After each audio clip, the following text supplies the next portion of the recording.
अहमदाबादहून लंडनकडे निघालेल्या या विमानात 230 प्रवासी आणि 12 क्रू मेंबर्स होते. टेक ऑफ नंतर अवघ्या 5 मिनिटात हे विमान अंदाजे 15 किलोमीटर अंतरावर गेलं आणि मेघानी नगरच्या मेडिकल कॉलेजच्या हॉस्टेलवर कोसळलं.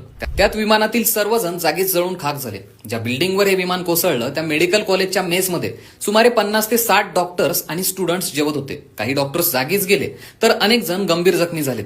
या प्लेन क्रॅशचे अनेक व्हिडिओ सोशल मीडियावर व्हायरल झालेत. या विमानात 242 पॅसेंजर्स पैकी 169 भारतीय, 53 ब्रिटिश नागरिक, 11 लहान मुलं होती. यात कॅनडाच्या एका नागरिकाचाही समावेश होता. घडलेल्या अपघातानंतर ब्रिटनचे पंतप्रधान कीर स्टारमर यांच्याकडून शोक व्यक्त करण्यात आलाय. याच विमानात गुजरातचे माजी मुख्यमंत्री विजय रुपानी सुद्धा प्रवास करत होते. यांचाही यात मृत्यू झालाय.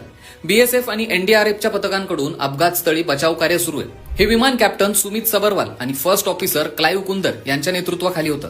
कॅप्टन सुमित सबरवाल हे एअर इंडियाचे अत्यंत अनुभवी आणि प्रशिक्षित पायलट समजले जातात. त्यांच्या नावे 8,000